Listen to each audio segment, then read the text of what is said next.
Hello and welcome to another episode of Casual Friday. I'm here with the Duck.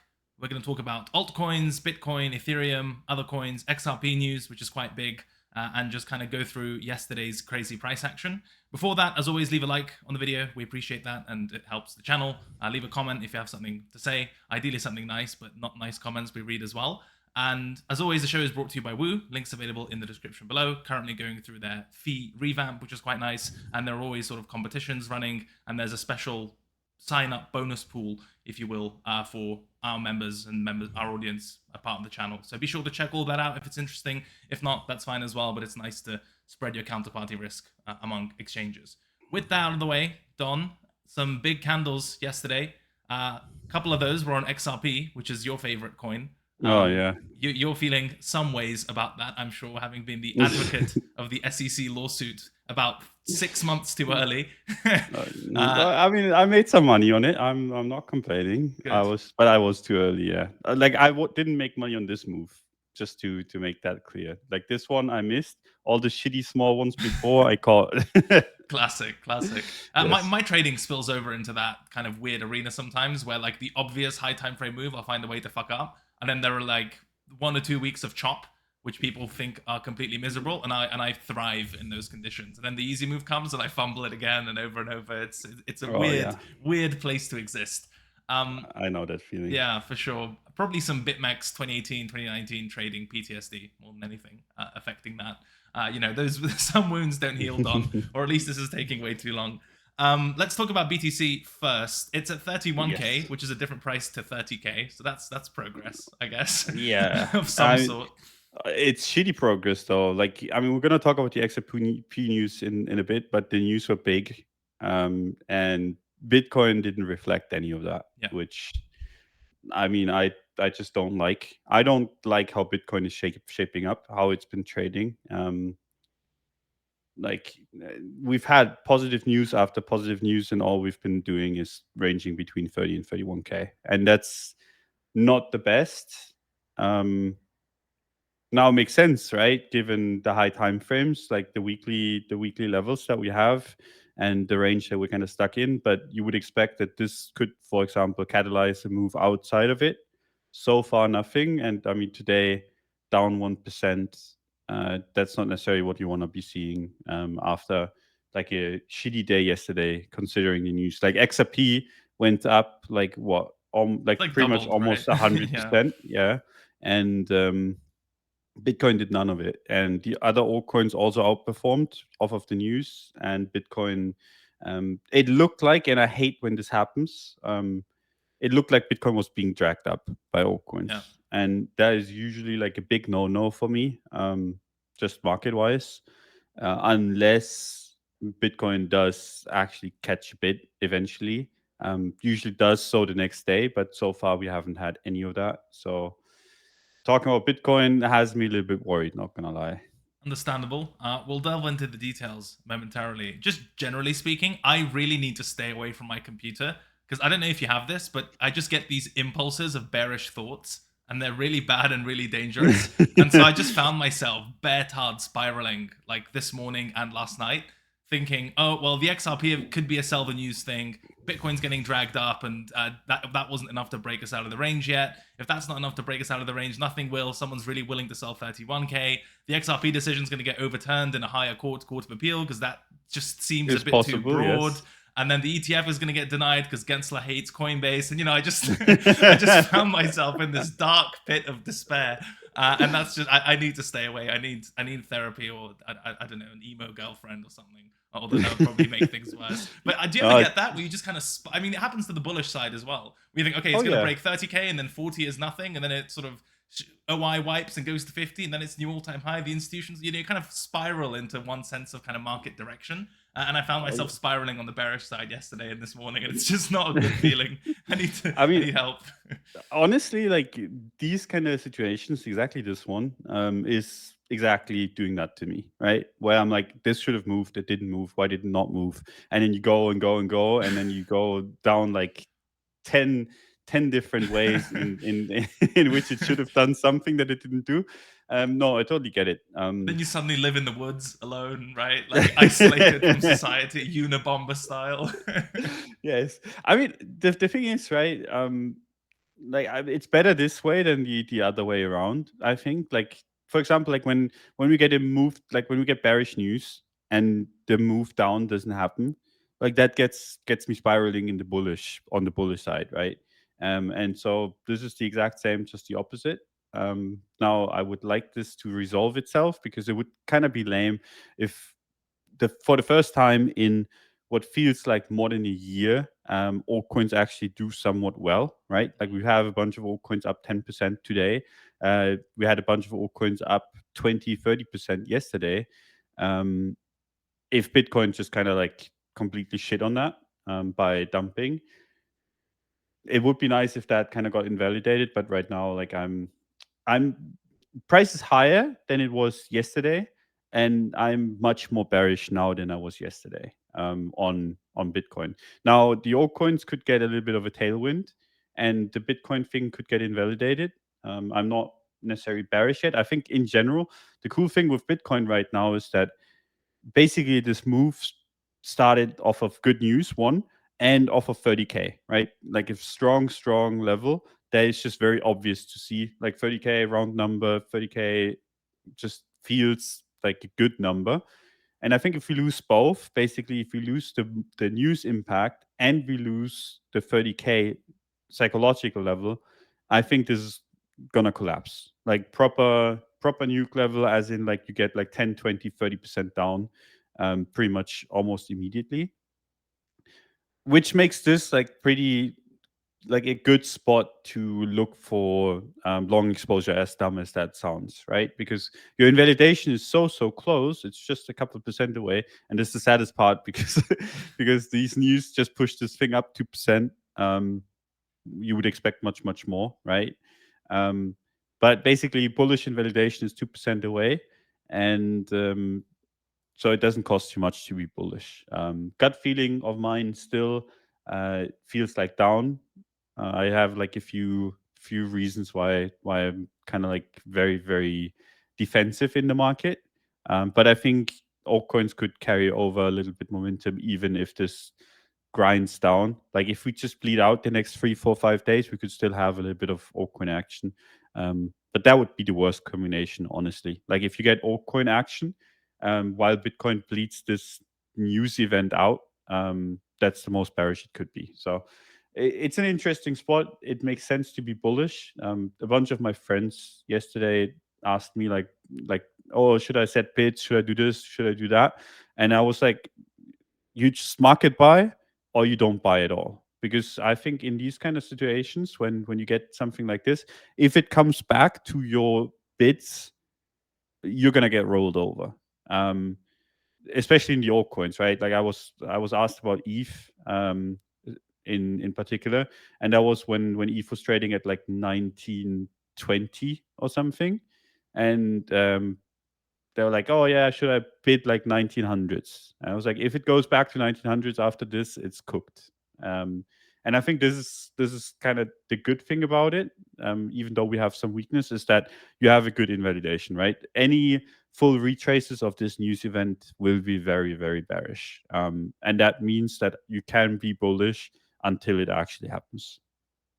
Yeah, fair enough. I think that's pretty reasonable. It's essentially, if this doesn't break us out of the range, then nothing will, and therefore it's bearish. When it comes to BTC, but it does feel like, if there's ever going to be a catalyst to kind of tip this thing over, yesterday's lightening of the regulatory front should be one of the better candidates for that. Yes. And if that doesn't do it, then whoever's selling at 31K has just got much deeper pockets than I guess we anticipate. And it's not I necessarily one mean, look, entity, obviously; it's just the market, right? yeah, But I mean, it's also a little bit of a government selling, right?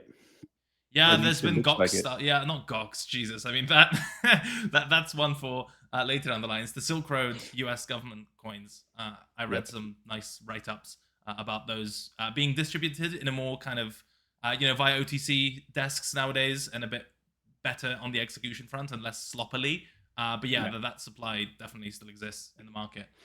It's always funny to me when people say like, "Hey, it's getting sold OTC, so it's not going to have a price impact." Those kind of people just don't understand how markets work, because at the end of the day, right? Like, if you're buying something, like if you want to get something, and you're going to buy it OTC, you're not going to buy it on the market, right? So, like, if someone sells OTC, that buy pressure is gone regardless. And oftentimes, people buy OTC at a discount, like a tiny, like in these kind of circumstances, and then they just distribute it further, right? Like, it's not like there's just one guy taking 9,000 Bitcoin off their hands, that didn't have any Bitcoin, or didn't want to buy any Bitcoin. Like, that's usually not how it works. Sometimes it is. Sometimes someone new just takes the opportunity.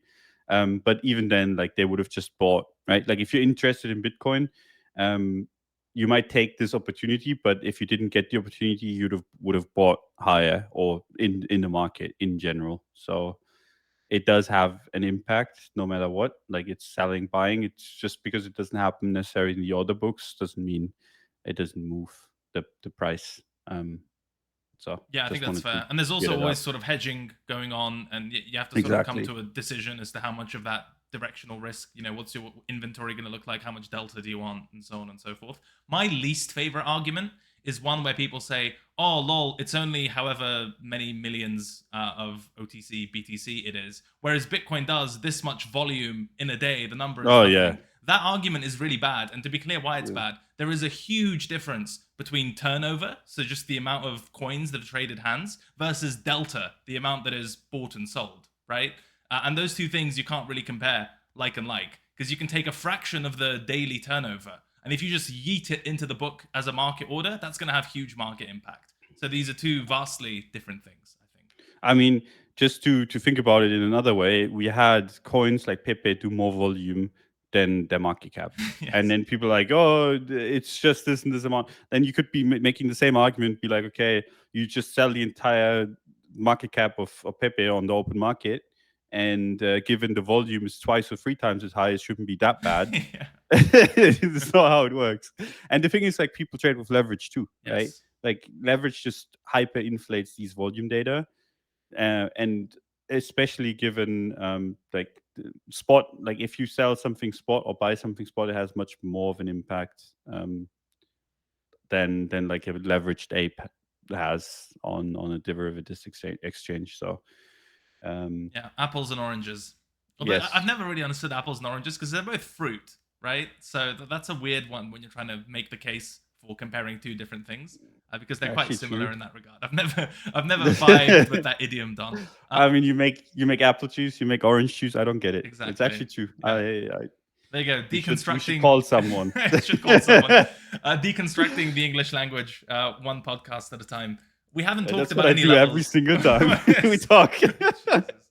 Um, we mentioned a bit of bear tard potential doom spiraling if this thing doesn't go up. It's one of those weird Yes. ones where it's worrying, but at least you can be bullish because you have an invalidation. But if that Yes. invalidation is met, you better be really worried. Oh yes. If we try to transcribe that onto the chart as far as levels and stuff goes, I don't think there's anything terribly new for the time being. I mean, the monthly is still the monthly, right? Kind of poking April's high, 30, 31. It's still there. Hmm. It hasn't sort of really broken out yet. The weekly hasn't really broken out yet either. Because if we look at sort of even local levels, we haven't had yet had a weekly close above 31k, which is April's high. And even if you take the last 2-3 weeks, it's pretty much been Spike City and no break yet. Oh yeah. My larger, not concern, but what I find quite annoying about trading this area from a swing higher time frame perspective in particular is that a breakout doesn't necessarily get you anywhere better, which sounds like a really dumb thing to say, but if you view it from a purely candlestick make boink point of view, a 30k breakout can take you to 32k weekly resistance, or it can take you to 34k monthly Yep. resistance. Neither of those things help you a lot. Because if your argument is going to be for like a larger summer range reclaim and a trend higher, you want that trend higher to come through the better resistance levels. Because I think 32 and 34 are at least structurally more important than 30. So even if you manage to catch a breakout trade from this weird wick consolidation at 30-31, and if you end up chasing it, which you by definition do if you're breakout trading. So let's say you're getting filled at 31.8, 32, etc. Then you'll just breakout trading into another tricky area if you want to be charitable, right? Like if you want to be less charitable, you say you're breakout trading into high time frame resistance. If you want to be slightly nicer about it, you're chasing into an area that's no more clear than the one we're coming from. So that's what makes it quite tough, I think, from like a weekly perspective. Did you care about 32, 34? Because when I thought about what might Don say, which is a thought that goes through my mind before every decision I make in my life, in the past, correctly, you've sort of parodied the people who pay too much attention to these so-called spikes and SFPs. I think he even said SFP stands for stay fucking poor or something of that nature, which is quite funny. But the argument there essentially was a lot of the time the market will grind up into resistance and kind of spike, spike, spike. But as long as it's not dumping, that's not a reason to sell. It's just a reason to wait. Yeah. And then it eventually breaks. So how do you balance the consideration of, we're spiking, but we're not dumping, which is fine, which is good, I think. But at the same time, 32, 34 being above us. Could it be that this is like a classic 6K style that if it breaks 30, then 32, 34 aren't resistance? Or how do you sort of, I guess, juggle those tensions? No, I think it is resistance, like 32K. If you wanted to play an SFP, right? Because I don't necessarily have a problem with SFPs per se. Like I don't have a problem with good ones, right? High time frame. You look at like for example, if you got an SFP into 32.2, I think is the level. I think that's one that you could be selling, right? Like it's just that people take these SFPs from like recent levels or just levels that are obviously already cooked, and then they're kind of like, oh yeah, I'm just gonna short this, and you see that there's no momentum there, and then they just get run over. So I think it very much depends on the context. So I'm not necessarily hating on every single SFP setup. And this would actually be one that would be good, I think. Like if this ran up to 32.2K based off of Altcoin Mania, basically, I think that'd be one of the clearer shorts that you could get. But yeah, we have been putting in wicks at the highs on the weekly time frame, but we also did the same at the lows, really, right? Like we were grinding into weekly support. So like you have two signals that kind of signal you the opposite. One, we've had a bunch of wicks to the upside, SFPs, whatever you want to call them. Like I said, given that they didn't run into a significant level, I wouldn't necessarily be trading any of that. But you have that, which is, like you said, not the worst sign, right? Like if you get all these wicks and it doesn't dump, that's good. But you also had a grind into support after breakout. So that kind of cancels each other out. And I think high time frame resistance so far hasn't actually been tested, right? We've been struggling with 31K, and the actual resistance, in my opinion, is 32.3, 32.2, and we haven't even gotten that far yet. So yeah, it depends on context to answer the question, and this one I think is just basically everything is neutral. We are just in an area where it would make sense to kind of turn down a little, and the news thing has me spooked. Right, we haven't gotten, like, we had a bunch of very, very negative news and that drove price down. And then we had one squeeze off of the ETF announcement of BlackRock that they would want to have an ETF. And then we had a shitload of more good news since then. And all it's done is every time we've gone to 30K, we got a good piece of news again. And it's driven us to 31K before we kind of died again. And that has me spooked.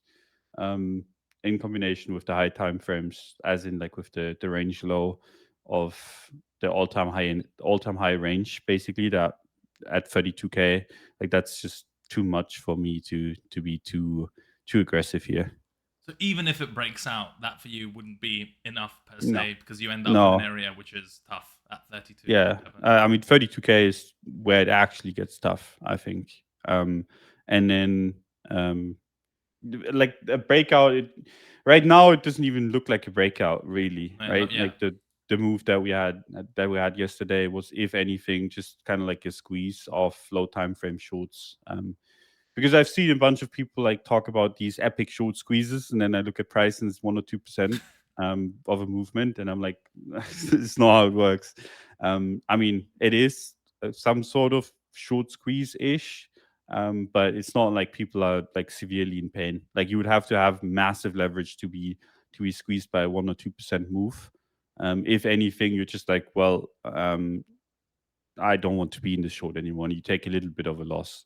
but the real short squeezes that you get are when people that use 3x leverage start getting liquidated, right? Not when you have people that use 100x leverage.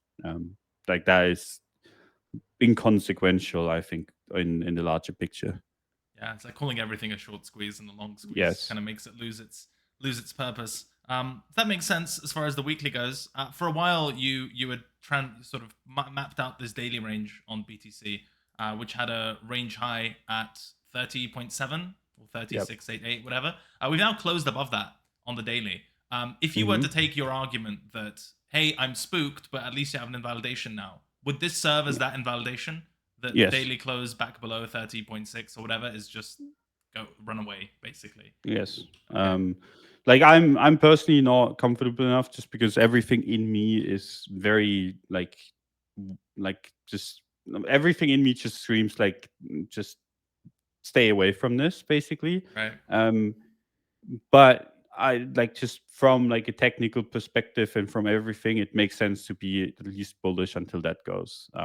Me personally, like, I'm just gonna stay out of the market. I'm just gonna chill, They see won't how it trap you, goes. Don. No, they won't. It's all the it's all the bull trap, and they won't trap me. But like I said in previous shows, like, I'm completely happy with seeing this go to 40K and then pull back, or 45K and then pull back, and jumping on that pullback. So like, that's the perspective that I have. But right now, like, it doesn't seem likely for this thing to run away. I could see a bunch of altcoins run away, just based on the fact, like, all of the ones that basically dumped like huge because they got sued by the SEC. Yeah.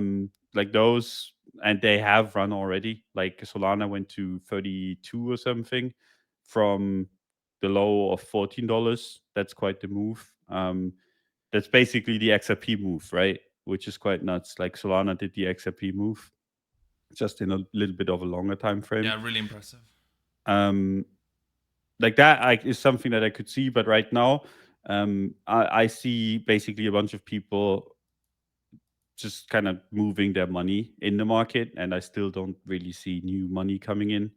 Um, and that is basically like, when you have something interesting in altcoin land right now, what people do is they sell their Bitcoin and they buy the altcoin, and I think that's why we've been so weak.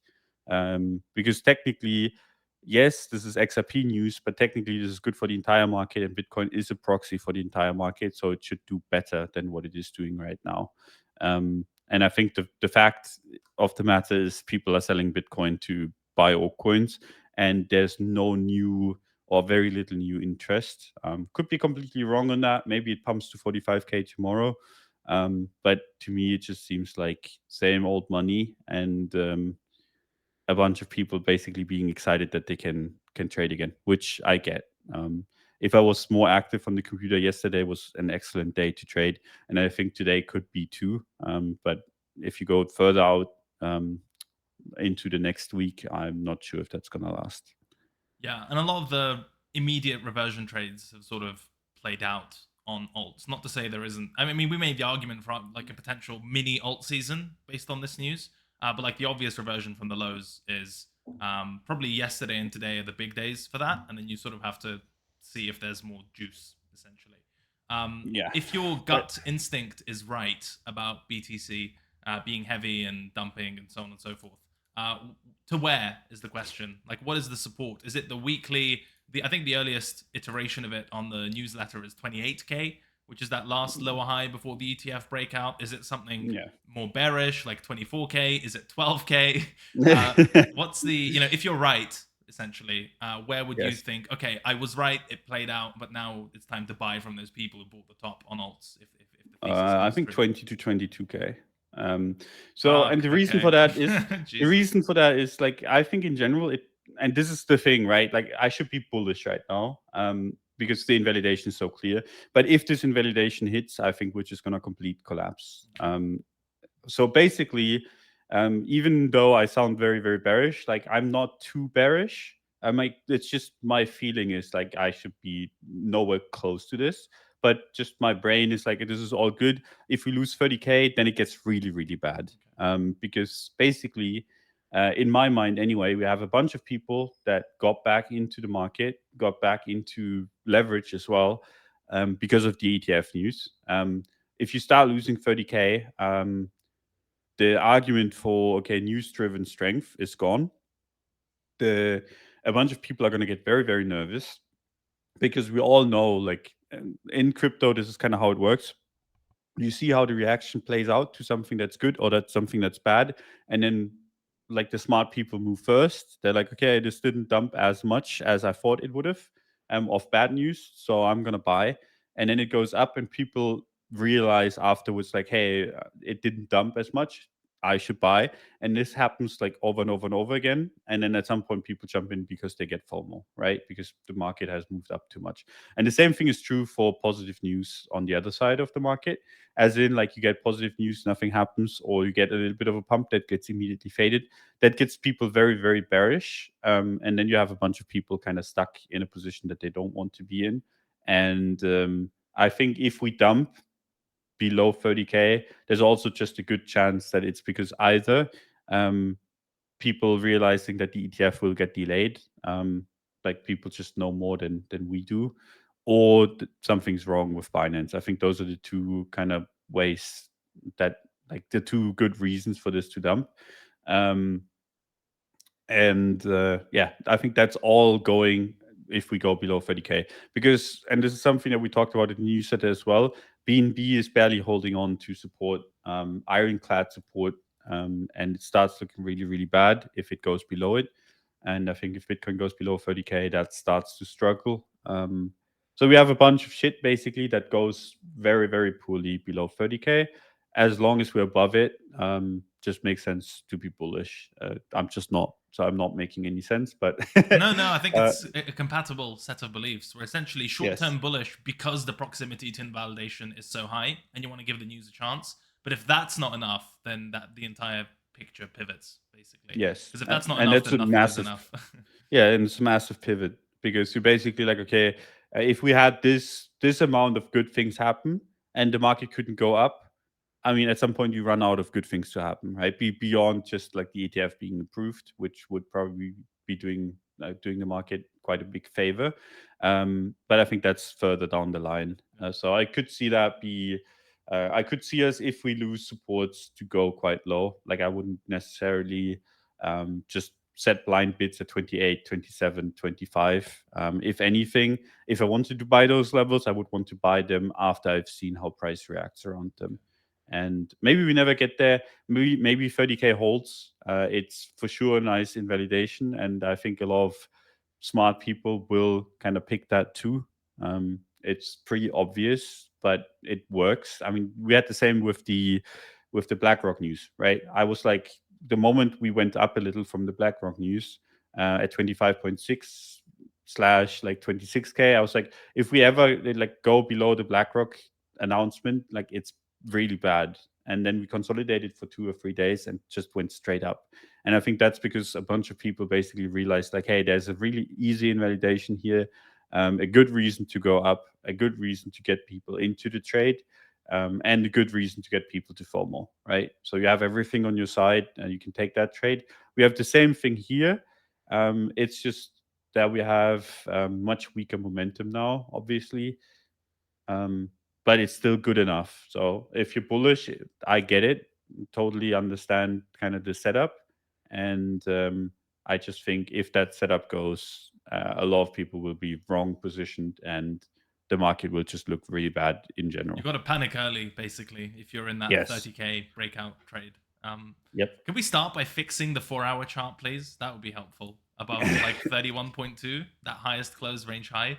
That would be nice. Like, Yep. I shouldn't be seeing what is forming as a failed breakout the day after news like this. Like, come on. Yep. Have some decency, man. Okay, I think that's plenty for BTC. And wait. Yeah, One go on. thing I want to talk about Bitcoin Please still. do. If you put Bitcoin Euro, and I know that Oh, sounds here we stupid, go. but The Euro Maxi. um, there's an interesting one, because, as a lot of people have talked about on Twitter, the dollar index has completely dumped in the last few days. Oh, do you mean and Bitcoin against Euro USD? no, Bitcoin against Euro. Okay, fine. Got it. So you kind of see because usually what happens if the dollar is weak, right? Bitcoin usually does well. In general, like markets tend to do a little bit better when the dollar isn't like just too strong. But what you see here is basically that, I mean, it's still trading at quite low levels against the euro, and that's just basically because of the dollar being so weak. So we see a bunch of like movements on the USD pair, and it made a new high. But if you just look at the euro pair, it's struggling still. Oh, interesting. Yeah. And there's not that much there, right? Like this, the 4-hour chart on the euro pair just looks shit. Don It is looks like, I like don't like your daily breakout, Mr. USD. I'm going to go to Euro where there is no daily breakout. I've fixed yeah, I it. mean, there's nothing there. It's just ranging, right? And I think like you just, if you want to open up the dollar index real quick, if you look at that complete and utter, like, I mean, that's a breakdown, right? Like it's coming back into an old range. I mean, I have a 3-month range, and it's starting to break that down, like coming back into the 3-month range. It's looking quite weak, and you would expect more. So we have dollar index weakness, which usually does well, like gives a little bit of a tailwind. We have positive news left, right, and center. We have the S&P almost at all-time high, and we have a struggling Bitcoin market. And that, like, there is something going on. I just haven't figured out what it is. And maybe it's just a bunch of people just being dumb, selling their Bitcoin before Mega Moon. But that's not how I like to think. Don is like, where are these sellers finding all these tokens? I'm going to look at Euro. I'm going to look at dollar index, bonds. Yeah, I mean, I'm just surprised, really. Like a lot of the kind of worry that I have, and the gut feeling, so to say, is just like, hey, this should have moved a long time ago, Right. and it should have moved much higher, and it should have, if anything, like yesterday should have been the day, and it's not been. And I'm just asking myself why. Maybe people just haven't figured it out yet. But I don't like to trade that way. I don't like to think like, hey, the market is just too stupid, especially if it's like one day, fair enough, right? The market being dumped for like 4 hours to a day, especially when it's this boring, fair enough. But if this thing doesn't move by tomorrow, the day after, I'm like, okay, why? What's the reason for that? So the yeah. new Nicolas Cage movie is just Don looking for the sellers. Who are you? Where'd you get all these coins? Fair enough. Yeah, I think I'm still taken aback when I look at the S&P 500, even on like the weekly. It's just been in an uptrend since the 40-100 breakout ish, and it's been there for like months. And BTC just hasn't, which is unfortunate. Before that though, let's look at ETH real quick, because that could have a weekly setup cooking. Back to old reliable, Don. If it ain't broke, don't fix it. 1935 weekly. If we get a weekly close above that, how do you? I mean, what will you think? Would that just be bullish ETH BTC? Would you be willing to long ETH? Would you think it's a fake out if BTC still looks weak? Because it's one of those sort of macro setups on the swing basis that would look better than before, certainly better than the last few months. But if BTC isn't playing ball and you still have those concerns, does that mean that you skip it or take a shitty pair trade, which no one actually does, but they say they do to pretend to sound smart? How do you resolve those tensions?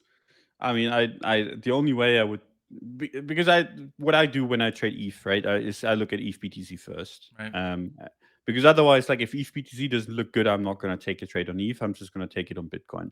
And I look at ETH BTC right now, and it had a little bit of a green week, but honestly, like not even that impressive given the XRP news, as in, and we should really talk about it before we continuously say the XRP news, and people might actually not even or talk read about our newsletter, newsletter, trletter.com. Wow, I butchered both halves of that. That was really impressive.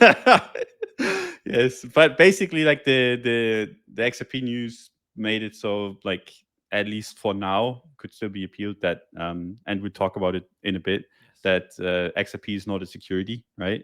And that has implications for other coins in the market as well, obviously, because XRP it seems to be like one of the more security type. I was gonna say, coins. Man, if any coin is gonna be a security, surely it's XRP, right?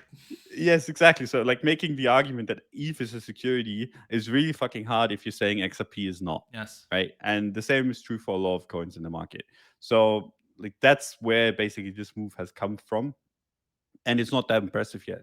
So I want to see still like my mind on ETH hasn't changed. Like I want to see a dump or a new high, as in like a move be above 0.07 for me to be interested in ETH. And if ETH USD breaks out, I will take that as a bullish sign for Bitcoin. Sounds dumb, but it's just how it's gonna be because I don't like ETH BTC, and if Bitcoin is like manages to keep ETH afloat so much that you actually get a bullish sign on ETH USD, I'll just take it as a bit of confidence in on the bullish side for Bitcoin. But I want to see ETH USD close before. Like I don't want to count my chickens before they hatch in this Or your one. ducklings, yeah. Yeah, all my ducks is better. I like that. If it doesn't close, like if it closes back below 1935 this week, I think it's also very much in trouble. If it closes above, I'll take that as a sign that Bitcoin is actually looking better than I give it credit for. Such a Bitcoin maxi, Don. Even the ETH USD pair, the ETH BTC pair are all proxies for Bitcoin. It's like nothing can get you to focus on anything else. I mean, fair enough. I think that makes sense. I'd quite like to see us move away from this level because I'm so tired of it. I think Yeah. I've got level fatigue at this point. But yeah, weekly close would be nice. You can always bring up the meme. You know that meme of the guy trying to press two buttons, which are contradictory, and the two Hmm. contradictions are the weekly close is important, and the other one is weekend price action is a scam. I Oh quite, yeah, I like I that. quite like that meme because I posted it initially, which is obviously why I like it. But in general, it's like a quite an astute observation that if you're putting a lot of weight on the weekly close, you're necessarily conceding some amount of weight to weekend price action, which I don't think is as bad as a lot of people make it sound. But there is an inherent tension there. Yeah, I think I mean the whole weekend price action is fake. I have a little bit of trouble with that one because at the end of the day, weekend price action is mostly crypto centric Yeah, because there's no other market to trade off of, right? So if you have a weekend move, it's mostly a crypto move because I mean other markets aren't open, and if nothing global happens, as in like if there's another war, obviously you can trade, like if a war breaks out, you can trade Bitcoin in the way that you would if the S&P would be open, sure. right? And that obviously has an impact the moment the markets open up again. But if nothing happens, the weekend price action is basically just crypto natives trading, and I think that's significant in a way. So I don't hate on the weekend price action, but it is true that oftentimes weekend price action just kind of reverts back Yes. on Monday or Tuesday. So yeah, it's a little bit of an odd one. But I still like my closes. They've been very reliable over the years, so I'll stick with them for a while at least. Yeah, I think that's right. The reason I think weekend price action gets that reputation is for the reasons you mentioned. Because you don't have really those same correlated flows as you would during the week. The books tend to be a tiny bit thinner, and on thinner books, when you get aggressive participation, a lot of the time early into the week, it tends to be a bit more mean reverting. So it's more of Yeah. a standard market phenomenon more so than dismissing the time frame, if you will, or we're just dumb candle close maxis because nowadays it's super popular to not look at time based stuff and look at volume instead. But we're the boomers, Don. We're not smart enough for Yeah. I've always been the boomer. Even back in 2017, I was a boomer already. that. You're well ahead of the curve. Um, Yeah. Before we talk about alts, I think we should talk about the XRP news. What do you think? Does that make sense? As Yes. a Yeah. Let's run that. okay, so I'm gonna open up my Casual Friday folder in in everyone's favorite way. Oh, everyone's gonna lose some brain cells Yes, out of that's anger why these again. videos never get any likes. As soon as they see this, they unclick. Oh, I love SEC it. faces wake up call after Ripple ruling, though appeal likely. So the SEC sued a bunch of coins. Ripple was one of them, and I think this is actually much longer standing litigation. So the recent alt nuke was when they went after even more altcoins, but this bit of XRP litigation has been around for a while. I think the way the block describes it is generally accurate. They say Ripple Labs won a partial victory in court on Thursday as a federal judge ruled that some of its sales of the XRP token, which were challenged as securities violations by the SEC, did not fully meet the definition of a securities offering. So essentially, there was a distinction between institutional sales of XRP. That's when Ripple just goes directly to specific investors or entities and sells XRP to them. directly versus someone just buying XRP blindly on an exchange. And the two main determinations that were made were the XRP token itself isn't a security, and those non-institutional sales of the XRP token do not constitute securities contracts either. So the way it was defined in the case is Judge Torres ruled that Ripple's blind sales, in which the company used an algorithm to sell XRP on trading platforms to bidders whose identity it didn't know, was not a securities offering because buyers could not have known if their payments of money went to Ripple or any other seller of XRP. So that's on the kind of selling side. And then there was some comments about the token itself. So, Stephen Paley, quite famous crypto lawyer, said the logical conclusion is that secondary sales of XRP are not securities transactions. And yeah, other commentary, this is a major victory for the industry and a major loss for the SEC because in fact, by holding that the programmatic sales are not investment contracts, she is holding that secondary market transactions in crypto assets are not securities, so on and so forth. So this seems to have kind of twofold, the implications seem to be twofold. The first is regarding, token specific, if it sort of stays the case, and this decision isn't appealed or overturned, which is still very possible, we can discuss, the XRP itself, the token, isn't a security, that's a pretty big deal. Because then if you can't make the case for XRP being a security, then it's much harder to make the case for all of these layer one altcoins, so-called decentralized tokens, whatever, being securities as well. It's almost like if any of the top X tokens were going to be securities, XRP would likely be the top of anyone's list as far as qualifying goes. So if that's not good enough, then it's hard to make the argument for anything else. That's like a narrow argument for XRP specifically. The slightly broader argument is about secondary sales.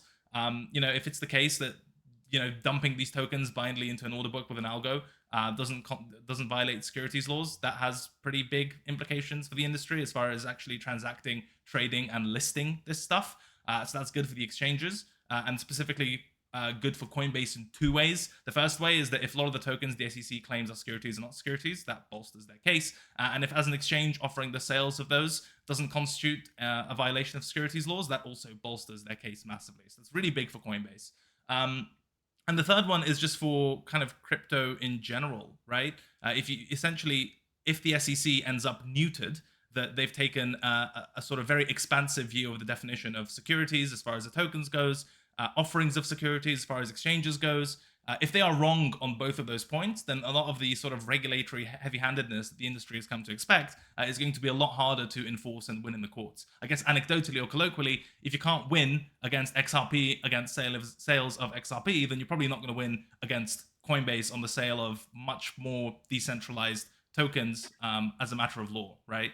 So as a result, taking all of that into account, the specific XRP argument, tokens in general, trading on exchanges, implications to Coinbase, the market has been rapidly repricing essentially the amount of regulatory overhang and the quote-unquote true value of these alts if this kind of regulatory cloud is going to go away. It's almost like open season, it's been perceived as for altcoins. So that's the kind of really bullish case. I guess the most bearish counter argument you can try to come up with is that this decision seems quite broad in scope, and it is subject to appeal and probably will be appealed and has the potential to be overturned. But for the time being, with the available laws, and given that this decision is recent and that the legal process takes time, it's definitely a positive sign. But I guess the tail risk is obviously, overturned on appeal. But we can see immediate implications of this decision because Coinbase has already, for example, relisted XRP. I think a couple of exchanges have as well. So that's that's the broad, big picture overview. Don't know if I butchered it, but what do you think of all of this? I guess. No, I mean it's a really interesting situation. I think it's a very, very good news as a whole for the market. I looked at some of what was written. I mean, I'm not a lawyer. I don't really understand most of it, but it seemed generally very, very. I mean, some of the arguments that I saw were like a little bit far fetched. As in, like, I'm actually surprised that it's this lenient on XRP, right? Like, you're just kind of like, I don't know. It seems like, just reading it, that it makes sense to kind of classify XRP as a security. But given they didn't, I mean, it's a really good thing. Takes a lot of pressure off of a lot of things in the market. And I think in general, this is going to be appealed, right? Like, it opens the door for a lot of things in crypto that I think the SEC definitely wouldn't want, right? Because you had a bunch of, I mean, no one really wanted to do anything in the US, be it like starting new tokens, doing like all kinds of things in the US, like airdrops. Everyone was afraid, and this kind of makes it so that they don't have to be as much if it doesn't get appealed, right? And you just have like a little bit of a free hand. You just have to follow the playbook basically. And I'd be surprised if that didn't get challenged, but I'd be happily surprised. So we'll see. I think it's bullish in general. Like, it's really good news. It's not too surprising to me. Like, I was pretty sure that XRP was gonna win. I don't know. Like, I think I made that pretty clear in the last few months. It's a little bit funny that I missed the trade at the end of the day. Like, I was talking about XRP nonstop for like, and my only reason was like, hey, they win the case, XRP doubles, right? That's exactly what I said for the last, I don't know, 4, 5, 6 months. Too long. Yeah, long. Now it's happened. It's quite cool. I missed the trade. I could have actually still taken it because I saw the news after a 20% pump ish, a little bit more, 25, and then I could have still gotten the next 32 or something.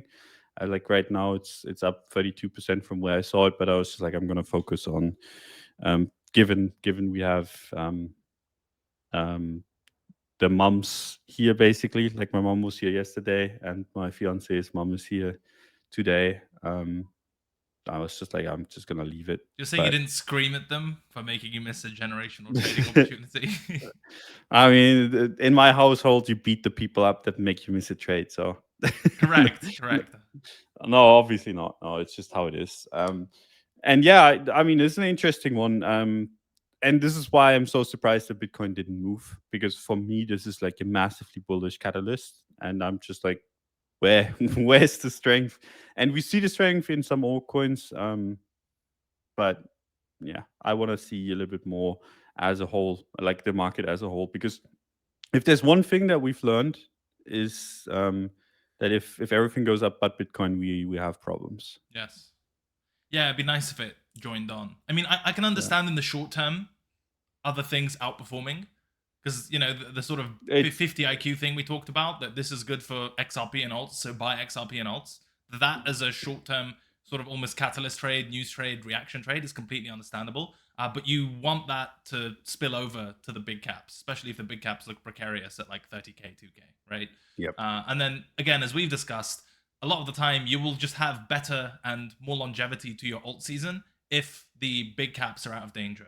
It's almost worth pumping those first, and then you can spill over and do whatever you want instead of instinctively going further out on the risk curve and staying there. I guess is the tricky part. So I would be Yep. comfortable if within 1 to 3 days of the news, Bitcoin then broke out, and then we sort of run it again, sort of almost recycle between BTC and alts. But at this point, BTC looking better. That would be cool. But if it's just isolated to named alts only, and then Bitcoin stays stuck at 30K, I think that's rough, and I definitely want to see that. So that's the XRP news in a nutshell. Anything else to add, or should we look at some alts as a result of this move? No, let's look at some alts. Let's look at some alts. Things we don't say on this show. Yes. I mean, let's start with XRP, right? Okay. For fairly obvious reasons. I think we had some sort of markup in Technical Roundup, based on was it the 60 cent breakout level on the weekly? I think that was one of the charts. Could be completely wrong. But like 53 cents or something. The local breakout level, essentially. Yes, 53. Yeah. So this is a breakout, obviously. It actually perfectly followed the technical roundup chart. Just saying. Nice. Yeah. So like, I say that as if I didn't write half of it. Yeah, I mean, so we basically had this 0.53 breakout. Yes. In technical roundup, there's something we've talked about. Like, there's like an ascending triangle of sorts on this, and given that there was always going to be a decision on this thing, as in like a court decision, we only had one resistance. That was exactly a 2x away, and that was 0.946. And the high is 0.947. Wow. That's I that's mean, nice, I guess. yes. So target hit basically. I think this Thanks is. for playing. I mean, it would be so easy to laugh. I Oh don't man, know. yeah. I could just be like, hey, I had this triangle on here for months. Um, the moment we moved above it, I obviously just market smashed, Yes. and then the target was outlined for months as well. We hit it perfectly. Thanks for playing, but no, no. Other now we're sitting here. I'm coping about not having taken the trade. But yeah, it basically hit resistance, and I think this is basically what you would expect from XRP. It did exactly as expected, as in a 2x. And if it pulls back a little and the market looks good, as in if Bitcoin shows a little bit of strength, I think you want to be buying that pullback, and then maybe you can trade it from basically that pullback to $2. I think that's like Jeez. a very like sane target still. But if Bitcoin looks bad, I think this is all you want. As in, like if Bitcoin doesn't break out soon, if or if it goes below 30K, you should be assuming that the XRP rally is over with as well. So I think if you get Bitcoin strength, there's much more room to go. But without Bitcoin strength, this is all she wrote. I think that's reasonable. As far as pullback levels go, if it is bullish, what do you think makes sense? If I'm going for shallow stuff on the daily, I can see 70 cents, like Yeah, 69 cents as the I sort like of 70. reclaimed range low. That seems like a decent area. Look, I know the tempting TA thing to do is just to look at that same 53 breakout level and say, oh, well, that was resistance. It's broken. So now it's support. If it pulls back Oh there, it's like, no, no no, no no, no no no, no no no no absolutely, no no no no. absolutely not. I think that's what levels traders get wrong sometimes, is that the word context gets thrown around to mean everything and anything, but this is like a really clear example of what context means. Like this is a level of support at 53 cents, sure, but you have to ask yourself, what would it mean for the market more broadly if it pulled back there immediately, right? And what it would mean in this context is essentially wiping out almost instantly the biggest sort of up day and highest volume day ever to retrace the whole thing. And the question is, do you want to buy that? And what would it mean for the market more broadly? And the answer is nothing good.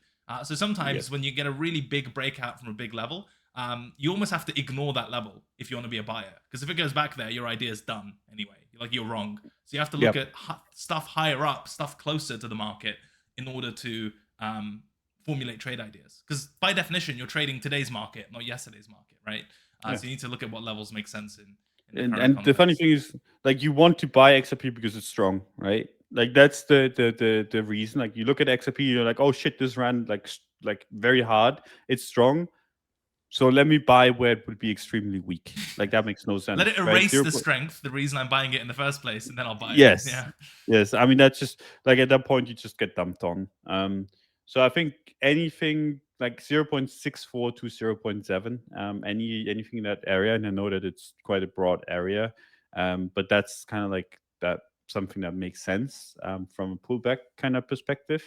Um, yeah, And that's kind of anything what more I'm than looking that, the at. trade is done basically. So if it Yeah, just starts to puke, if you go anywhere close to 0.5 something, I would not want to be buying yeah, it. Like it could, right? Like there's always a world in which like let's say Bitcoin dumps from here to 20K, it puts in like a massive nuke, and then XRP puts in like a wick towards like 0.52, and then both like bounce because I mean they're too cheap. Like that's okay, right? But that is also different context at that point. Like if XRP is completely dragged down by Bitcoin, but is still showing relative strength, and then you get like this um, wick towards support, I think that's okay. But that's not necessarily what we're expecting, right? Like I'm not expecting a straight candle to 20K on Bitcoin, like in one go, in one day. thanks, Don. Um, yeah, so you wouldn't like, I don't like anything below 0.6 from like a, if any everything goes well. There's always, and this is something that people get confused a little bit, I think there's always a difference when the entire market kind of melts down, right? Then all the rules and all like everything that's been said is basically thrown out the window. And then you just look, okay, where's this meltdown gonna stop? And then you can still get good trades at levels that originally shouldn't be hit. Like if a FUD event hits, like if Binance has a problem, for example, and you get massive dumps left, right, and center.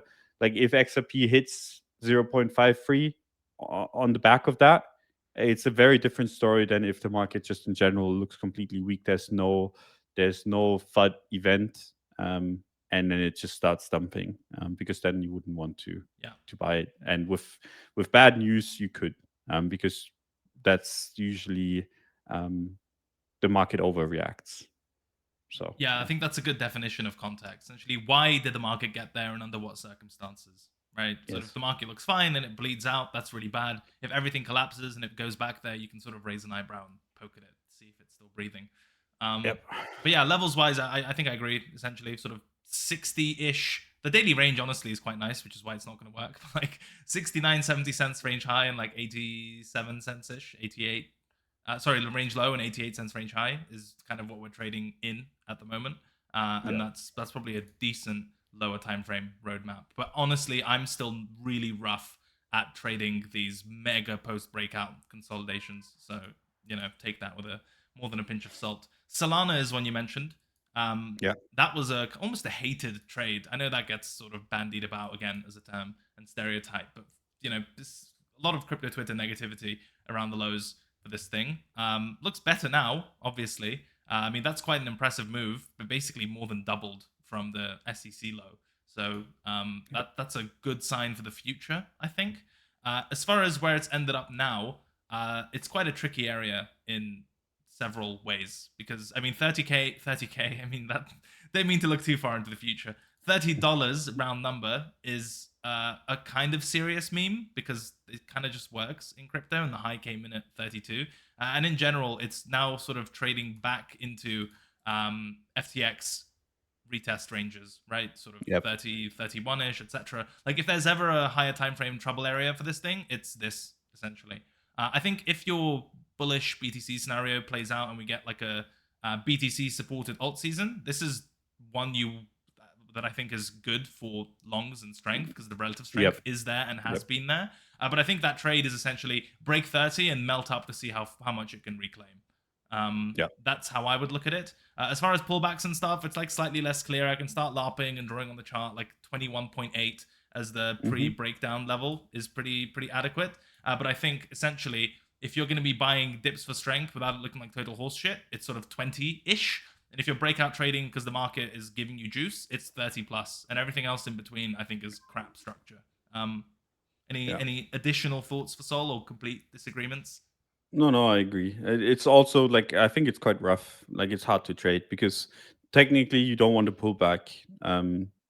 Like if this is bullish, you don't want to pull back, because if you get a pullback to good support, like good support is $21 ish, also on the weekly, but then you've erased the breakout candle, and that's not good. So then you could argue like, okay, maybe 25, but that's also very close to price. Like any sneeze would take this to 25. So like this is a hard one to buy if you're not already in.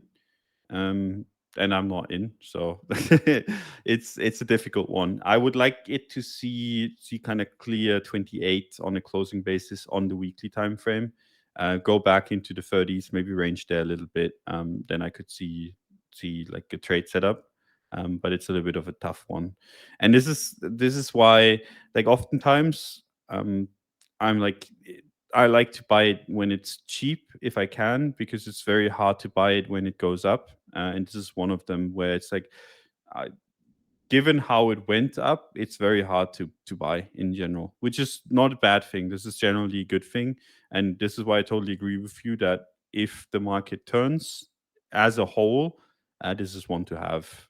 So like if you expect the market to do well, I think Solana is a good bet and will stay a good bet. If you think the market is going to do not so well, it's probably a bad bet, because I think it's just basically going to outperform or underperform, like wherever the market goes. Like if Bitcoin goes up, Solana is probably going to outperform. And if the market goes down, as in if Bitcoin goes down, I could see Solana lose a bunch of these gains again. So yeah, it's one to watch, and it's been trading better than a lot of other things. And to be honest, from the stuff that the SEC sued, Solana is one of my favorites, right? Like if you just look at the coin itself, like let's be real, like the SEC, the coins they went after is complete dog shit most of the time, right? Sure. Like XRP, and then you have like all these like quite obvious shit coins. Didn't they take the front page of Coinbase or something arbitrary like that? I saw some Oh screenshots yeah, they did. ruminating as to how they selected the tokens, and it was like a really dumb arbitrary process. Yeah, but like if you just think about it, from the coins that are in that list, Solana is one of the ones that I don't mind too much. Yeah. Like I think it's a decent coin, and just from that perspective alone, it's worth keeping an eye on because it has that narrative backdrop, as in like how the SEC is gonna lose, like a bunch of people sold this too cheap, and it's also just not garbage. Like it's not ADA, it's not XRP, it's actually something that is not complete trash. Something that is not those things. Yes, and that's good, and that's why I think it's one to watch. Yeah, I think that's fair. I think 30 plus, as we mentioned, is starts to look really good. As far as Yep. pullbacks go, again, it's contextual. Like if the market looks good and this thing immediately pukes back to 21, maybe it's a flash crash wick type of thing, which is nice. But generally Yep, speaking, that would be again, you'd fair. be giving back the whole chunk of momentum, which would be not so great. But those are the Yeah. levels, and we'll comment on the context as it comes up as Yep. appropriate. SNX for some reason is up 18% today, Don. But that's Oh, a bit of a cursed chart. I'm sure Mr. Threads, Adam Cochran, is really enjoying this, but I haven't got anything to say on this. I'm still not sold on Dinosaur DeFi. I think for some reason people afford it the luxury of being the exception to the old cycles coins rule. That was clumsy, but I hope that makes sense, right? So generally speaking, most reasonable people agree that newer stuff will outperform older stuff, and older stuff will have, by definition, had their period of outperformance relative to BTC and ETH, and from there they'll just trend down against BTC and ETH, even if they're up in USD. But for some reason, I think it's almost an emotional attachment because for some people that was the kingmaker trade period, whatever, where they just kind of got into DeFi, made a bunch of money. They're willing to make an exception for dinosaur DeFi coins when it comes to that rule, and it's just not one that I think is a sort of justifiable belief. So mm-hmm. I'm personally not super interested in being okay. What altcoins do I buy on this dip day, or if I think the market's going to be strong? I don't open up like Aave, Curve, etc., etc., all this other stuff. It's just not necessarily on my purview. But there are good rotations within it. But generally speaking, those don't tend to gravitate towards the top of my watch list. Litecoin is still at $100, Don. Yes, We've I think like I again every time I talk about Litecoin, a bunch of people either like get very angry in the comments, or just like go on Twitter and have like a crusade, because I've been bullish Litecoin, right, and now I'm not bullish Litecoin anymore, and for some reason people take offense. Um, but yeah, it's still at 100, right? Like a bunch of altcoins had 10, 20, 30% days yesterday. Litecoin did not. Yesterday was in fact like a little bit of a green day, but it went from 96 to 101. Like that's 6% gain. It's not the worst in the world, but given that other coins did like 20, 30%, it's not the best. And I think it's basically because the narrative has played out.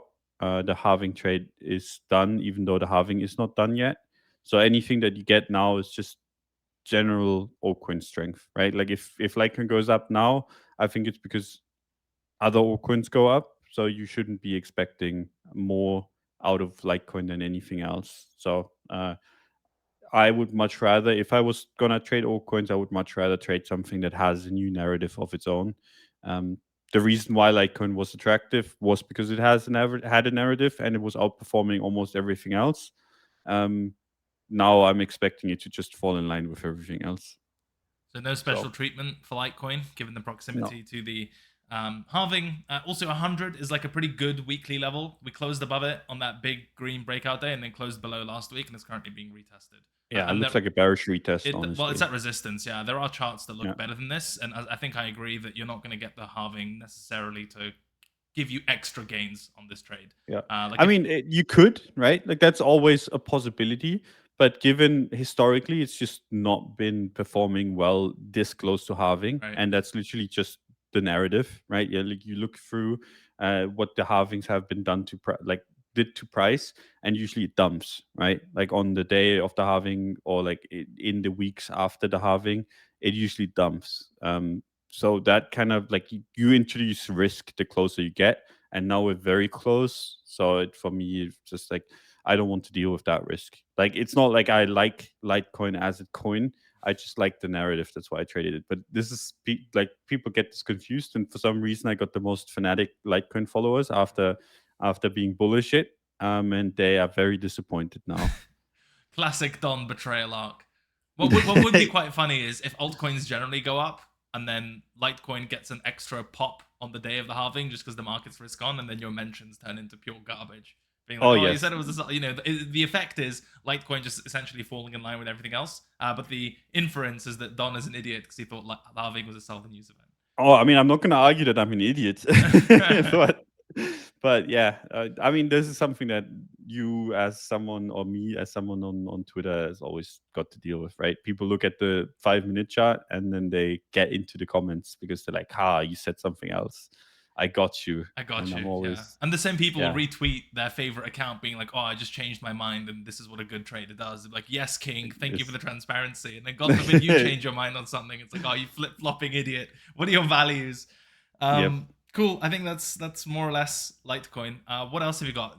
Speaking of pertinent or present narratives, MATIC, known as Pol, Oh, has one I'm a now. hater. I wonder why they didn't call it Poly. That's a is it Yeah, right. polyamorous, polycule? The opportunities are endless. But this is classic Matic BizDev team going for a cheeky rebrand. Apparently, there's some interesting tokenomics stuff to go with it, staking related under the hood that make it quite favorable for insiders in the foundation. I haven't done the full reading on that. I've got some stuff bookmarked, but it wouldn't be at all surprising if there were some sleight of hand there, right? With regard Oh, to yeah. I mean, this is the sort of classic Sandeep legendary move. But the market likes it. I mean, the market likes the altcoin environment, and you see this name in the headlines, and new name, new token, shiny rebrand stuff tends to do well. So that's been on the yeah. uptick. Oh, I'm a big hater of this kind of shit, but it always It works. always So, works. Yeah. like, I see a coin that rebrands 3 times, and I'm like, this is the biggest shit there ever was. Like, there's just no reason to rebrand 3 times in like 3 years. Um, like that's just dumb. Like that's just the only reason why you would want to do that is because you want to erase the chart so people don't see that there's like a bunch of price action that wasn't necessarily favorable. Right. Um, or just to kind of get into headlines. And both are things that you don't want, right? Like this is, I mean, obviously it's good for price, blah blah blah, to be in the headlines, whatever.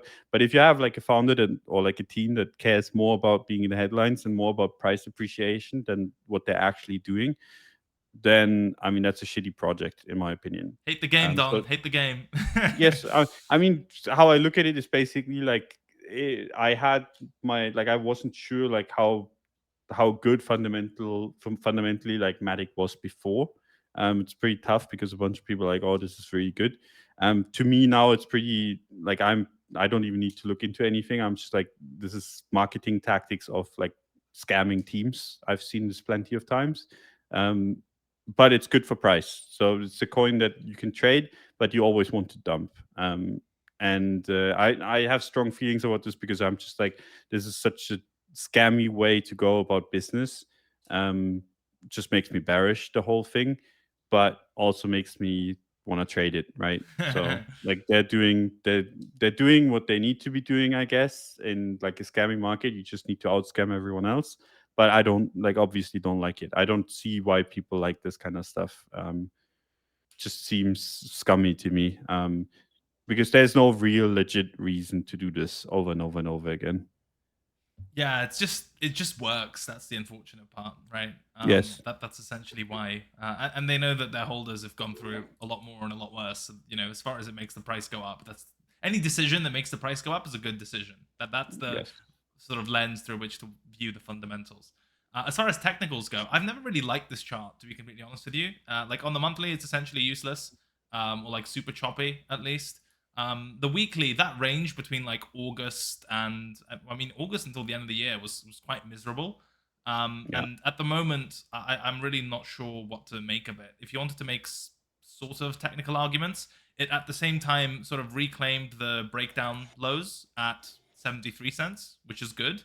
But it's right back into the pre-dump cluster at 85 to 90 cents.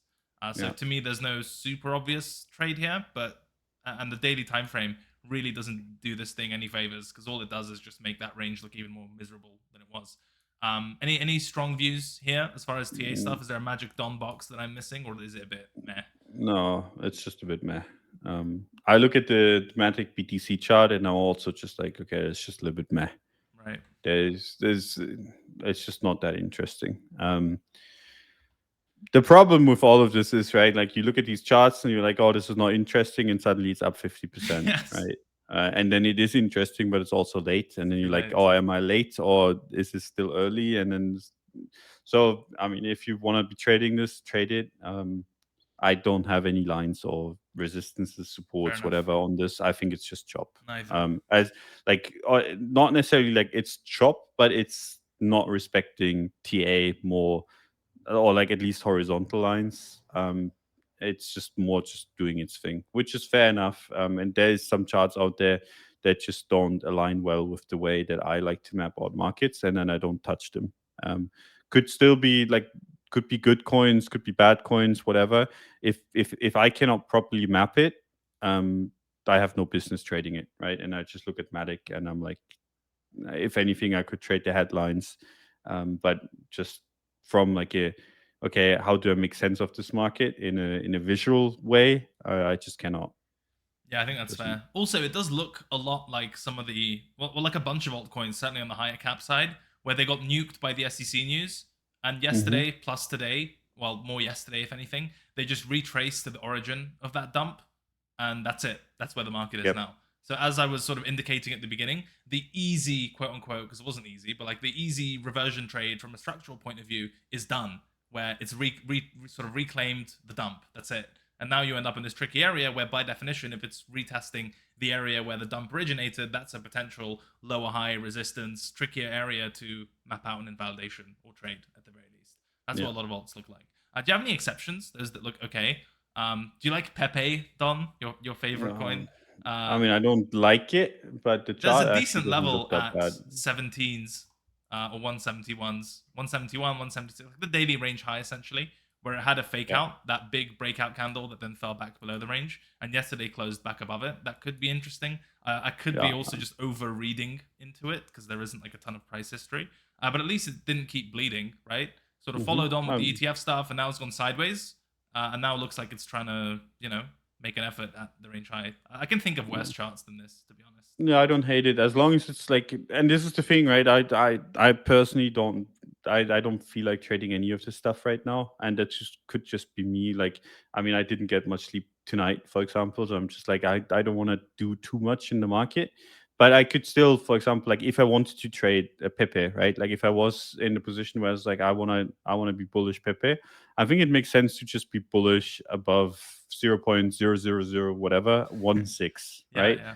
Like as long as 1.6 holds, this looks okay. I don't like Pepe. I think eventually this is gonna go to zero. It's just gonna take a while. But from just like a trading perspective, as long as it's trading above there, I'm not a hater. And if it trades below there, okay, then you can be bearish, whatever. But until then, like I wouldn't be hopping into shorts in this kind of area. Just doesn't make much sense. But if it does break, and this is the interesting bit about all the altcoins, right? You have like this thing where you're like, I could be bullish here, but if it loses the impulse that it set yesterday, then it's cooked, Oh, and you that's read a my mind. good. It's good. It's just a good position to be in, right? Because there's no ambiguity. We might spike the low, like the impulse low from yesterday, and go up a little, but I would be very, very surprised if that didn't lead to lower prices in general, Right. even if it did that. So we go below there, we're gonna have lower prices. We stay above the supports slash the resistances that we reclaimed yesterday on a lot of these altcoins, and it's all good, right? So Yeah. So easy generally, well, invalidations. exactly. Yeah. Generally speaking, if you're going to be punting altcoins, you can just mark out yesterday's low as an invalidation, and then see which of those charts look relatively strong, and or have a setup that you like, and or give you a good entry relative to that Yep. invalidation, and then pump those and pray. Yeah. Just don't pump too many, I would say, because there's a good chance if they get invalidated, they all get invalidated at the same time. Oh And so yes. your And if cumulative risk book will look like a fucking disaster. So that's not yeah, good. and one thing that I can speak from experience, like when you punt too many things at once, and I see a bunch of people that just like flex there, like, oh, I'm long 20 things or I'm Yes. short 20 things. It's impossible to keep track of all of it, and it's impossible to keep, like, basically, like, if you have 1 or 2 or 3 outliers to the down or upside, it kind of fucks with your mind a little bit. Like, if you have too many coins, you just kind of like it all gets mixed up. You're like, oh, this is going up, so maybe I hold these, even though they're below invalidation, because I mean the broader market is okay, blah blah blah. It gets complicated. So I would keep it not. I would try, and this is something that I do myself. I try to keep it somewhat simple. That doesn't have to mean like you can only trade one coin. But if you go into the realm of, okay, I'm trading 10 plus coins, I think that's just being unreasonable.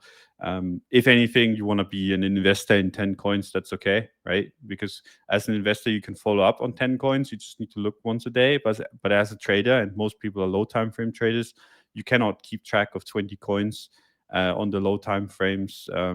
At the same time, that's just going to stress you out and it's going to make you do dumb shit. Bro, I can't do more than 2. Yes. that Like tends to send me. I start struggling with 3 or 4, where it's like I don't even start, like I end struggling. That's basically like I do 5 and I'm like, fuck this, like I Yeah. cannot deal with this. It's too much. And even though like there's not too much to do when you're in a trade already, it still takes up too much mind space, right? And this is not something you want to have. Um, it makes stuff too complicated. I cannot recommend it. And it's not like you're doing nothing. Like actively monitoring a position takes effort and RAM, Yes. if you will, in your head. So that doesn't come for free. Fair enough. Any final altcoin comments? We talked about BNB, how Oh that's yeah. holding on to 220, 230, and how Holding essentially, on to dear life. yeah, Yeah. yeah. So essentially, the argument is, for better or for worse, this is seen as the Binance risk proxy in general. If this thing starts to dump or break, that could be inferred to mean that something bad is happening or some bad news is coming, and that Yeah. insiders are selling BNB. There's been some weird stuff around the timing of their launch pads. Not to defend the price necessarily, but there's an interesting relationship there as to the frequency and the timing of those launch pads given the price of BNB. I'm sure everyone else Mm, can connect the dots at that point. But in any case, yeah. it's one worth watching because if this thing really starts to break, it probably means something, or it might mean something. Is I guess a conservative way of looking at it. I haven't got really anything else on the altcoin front. I looked at OP as an old favorite, but that seems to be again retesting old levels, like a buck 40, that highest close on the weekly from September, around the same area as the highs of October. That seems to have bounced into that area, which doesn't really help, even on the daily, sort of into the range high. So again, reversion trade ending up at resistance, pretty tricky area to do business unless it follows through. I looked at ARB as well. Similar type of picture, less price action essentially, but reclaiming the altcoin SEC dump back into range highs. It really feels like with altcoins at this point, your 2 options to punt are either aggressively with invalidation at yesterday's low and you pray that resistance breaks, because if it breaks, you're Yep. not going to get an entry, or you don't punt at all, which is obviously another option. And then the momentum one is probably the last one and my least favorite one, where you sort of acknowledge that the bulk of the reversion trade as far as the SEC dump is complete, and then you're just waiting for a breakout or a market structure shift to follow on. So Yeah. essentially, it seems like you're either just buying resistance now because invalidation is close, or you're waiting to buy a breakout of resistance because that's where most of these things have ended up. There isn't anything else totally clear. And even if these things start to pull back, because the invalidation is so close, like larger pullbacks would actually be quite bearish. So Yep. that's the trilemma of sorts that you're faced with. I think this is the best advice. And this, like I said, a bunch of friends came to me and were like, what should we do? Or like in general, we're discussing what to do.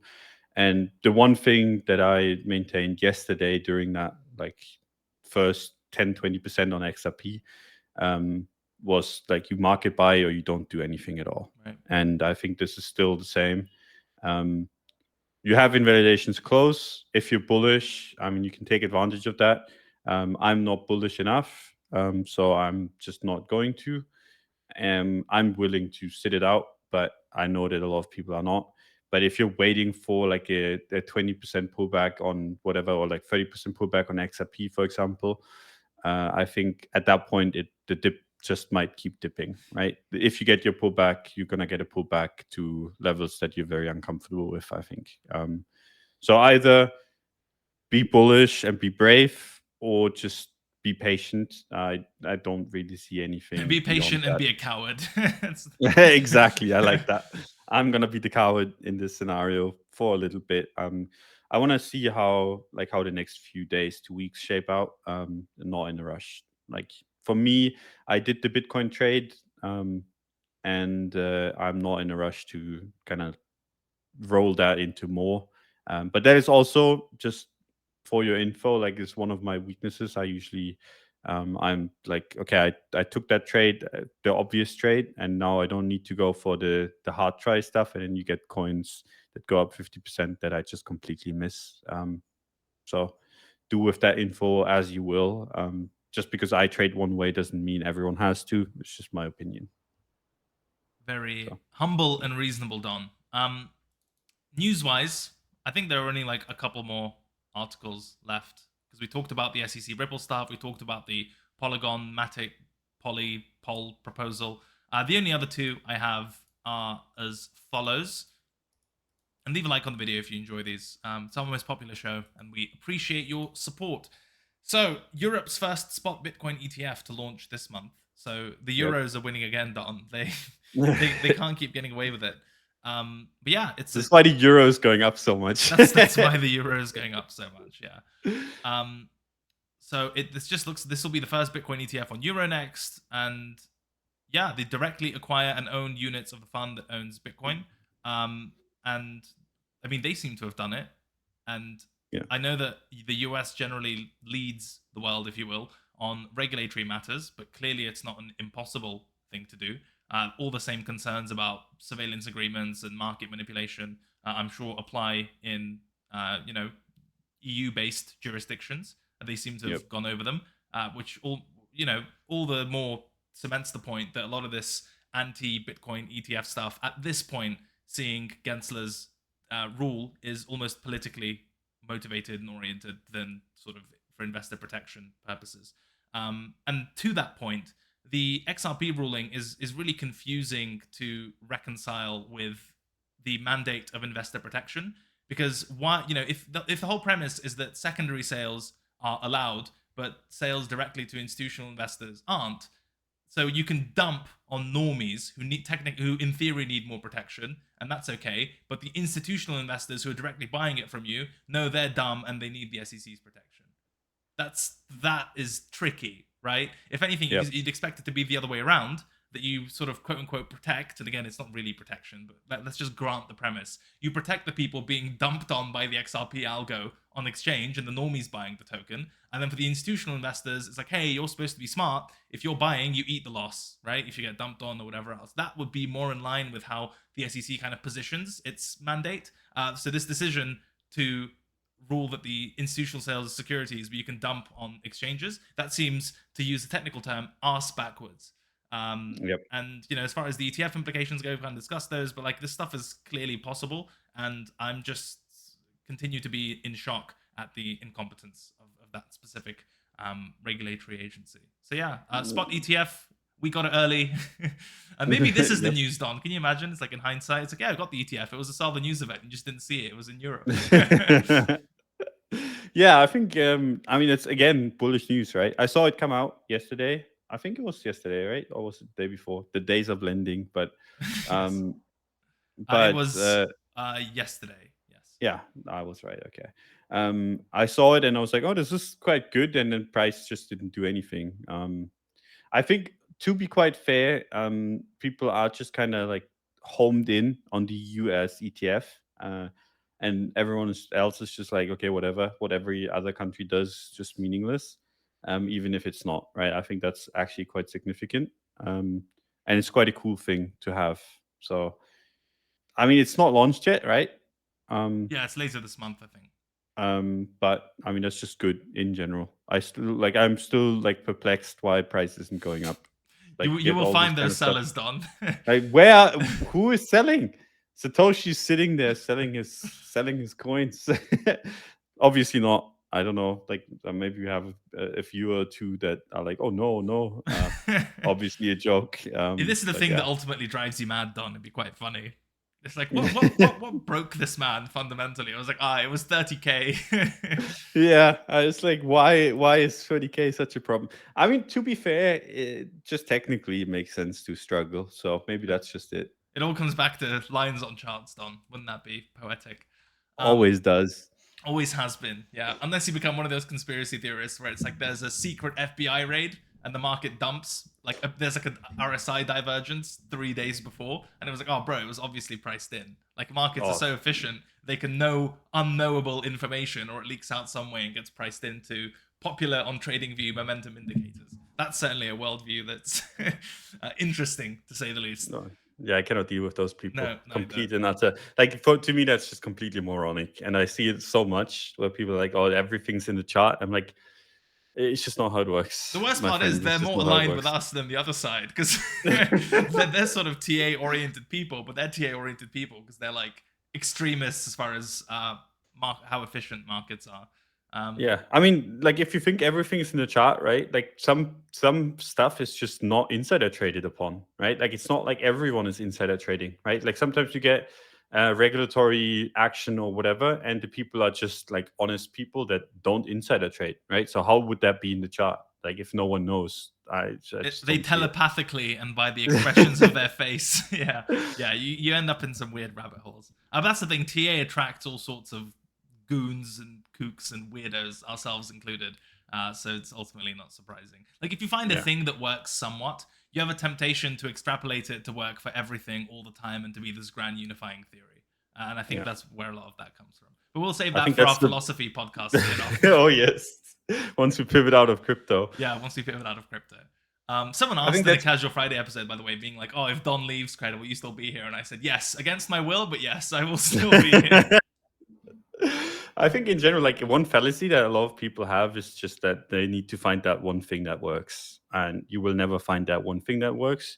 The only thing that I think will always work is just using your brain, or using logic. That's the one thing that always works.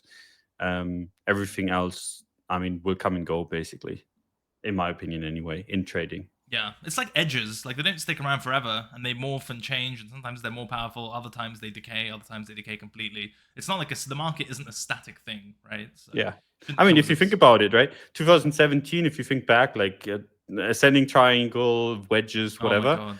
like the best. Like I was drawing horizontals, and I was like, why am I doing this? Like I could just be drawing like this stupid kind of like triangles, and I started doing it too, right? Like, and it worked It worked for so quite a well. while. But then, like the moment it stopped working, I was like, okay, now it's bullshit again. I put my horizontals on the line, on the chart, and then people were like, "What the fuck is this?" I still remember like when people argued that horizontals are shit. Oh god, the amount of shit I got for that in 2017 and stuff.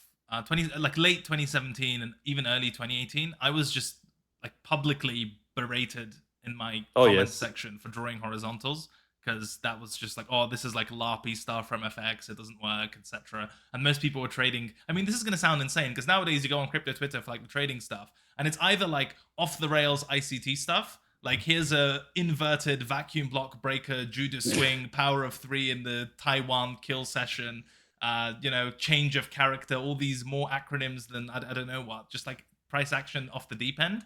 Or it's like here's my TPO delta volume profile, like again sort of spilling over from futures and equities trading. In 2017, the sophisticated version of TA was you'd have a move up and the move up would go sideways, and you would measure in percentage terms the length of what was called the bloody flagpole, and then you oh would yes, extrapolate from the consolidation how much higher it would go based on the length of the pole. And this was like very and it would serious. always It work. would always work, which is terrifying.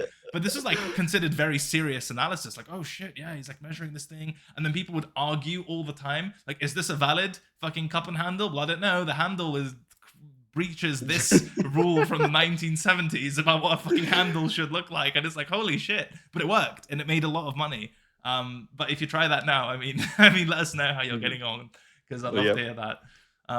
Weird times, Don. Who knows? But the thing about levels is it's very hard to come to a point where they kind of stop working necessarily, because it's just looking at price and it's contextualizing price. And for trading, price is always going to matter. And yes, volume as well matters, but I mean, price tries to map areas where by definition you had a lot of volume transacted and those sort of clusters of delta. So it's always sort of hand tied to that concept one way or another.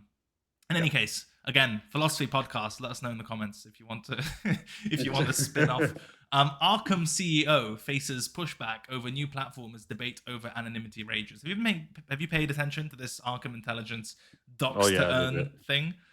So they put out a thread which is announcing the world's first on-chain intelligence exchange, buy and sell information on the owner of any blockchain wallet address anonymously via smart contract. And so you essentially have bounty hunters for information about like wallets or transactions, hacks, so on and so forth. I sort of understand where they're going with this and this kind of intel to earn model, but it just feels really fucking dangerous in crypto. It really does. And this is an industry that commands and needs like anonymity for those who require it. And that is held quite sort of sacrosanct as far as cypherpunk-esque values go. And so to have something that flies in the face of it directly is quite difficult. I understand the upsides of this approach, where if you have all these hackers and wallets and drainers and serial ruggers, you essentially make a Zach XBT-esque job easier and more incentivized. But it's something that's way too easy to take too far and just start putting out bounties for doxing people. And that can have really uncomfortable real-world repercussions for potential victims at that point, essentially. So there is a world in which it's really cool and it's just finding sort of trading firms, wallet addresses, and all this other bounty-related stuff. But it, as far as people's personal information goes, that gets tricky quickly. And it doesn't help that essentially their entire RefLink email user base got doxed, right? Because of some sort of technical, I won't even say oversight, because I saw a screenshot of someone telling them about this in January and they said they're aware. So that is a really weird one that I'm not sure what to think in terms of good faith versus bad faith. And obviously on crypto Twitter, everyone started calling them feds, which is actually quite understandable in that instance. I mean, they even wrote, de-anonymization is destiny, which is certainly a controversial philosophical position. Right. I mean, I honestly think they're not necessarily wrong on that. It's not like the thing is, it's blockchain. Like these are blockchains, right? Yes. People feel safe, but it's very, very easy to find out which wallets are connected and who's who. Especially if you have like Coinbase data, which, I mean, that's just going to be a thing in the next few years, where like these platforms give your data to like the IRS or like in general. We've had this in Germany, it just happened like a couple months ago, where someone, I don't know if they hacked it or was leaked or whatever, but the whole user base basically and all the transactions were leaked to the tax authorities. And then you can just easily find out who has what and what they bought. And from every single, like, people are not too careful when they transact. They feel like they're safe because, I mean, it's all numbers on the screen, whatever, blah, blah, blah. But it's very easy to kind of track who's who, especially if you have that starting point, right? Like if you have your on and off ramp mapped, everything else is very, very easy. This is why I always tell people, like, if you actually want to have peace of mind, just pay your taxes, right? Or do it proper. But I would always recommend paying and doing like the legal way. So I think it's not necessarily like, I think this is always going to happen eventually. But obviously I'm still not on board, right? I hate the whole like doxing people, all that kind of stuff. It's just not good. But it is also like the blockchain is like, you can check the blockchain and it's not like it is with banks where you have no idea what's going on, right? So it's kind of like a feature, not a bug.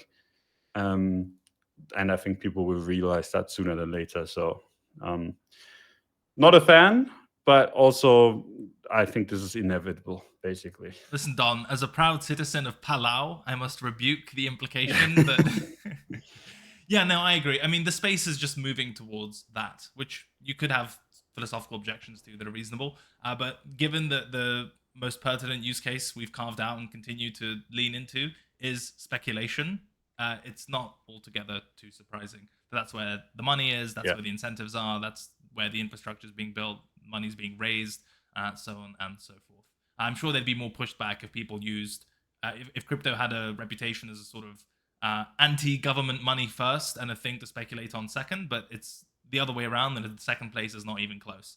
So that's ultimately somewhat unsurprising. And this is why I always find it funny when people are like, hey, I want to be able to buy my groceries, do this and that with crypto.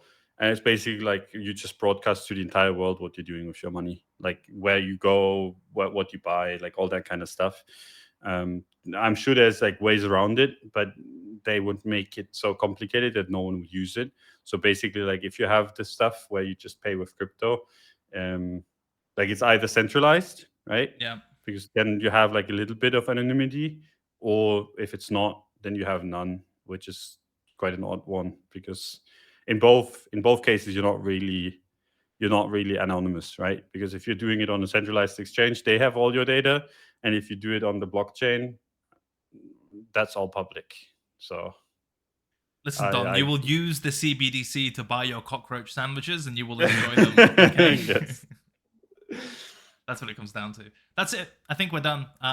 Quite a comprehensive show. I think covered a lot of ground. Let us know if it was helpful. We do read all the comments, and thank you for those. Leave us a like on the video, subscribe, etc. As always, brought to you by Woo. Interesting fee revamp going on there. There's a competition that's live now, and again, because the exchange isn't like a Binance or Bybit yet, the competition on those exchanges is less, so your chances of winning or being competitive for some of the prizes is also higher. So read my article to understand Woo. Read some of their recent fee revamp stuff to understand where it's going. And then if all that makes sense, feel free to sign up to using our link to support the show. And there are special incentives and bonus deposit things there that you can read about for our viewers specifically. That's all from us. Hope you all have an excellent weekend. And we will see you next week for the normal deluge of content. Goodbye.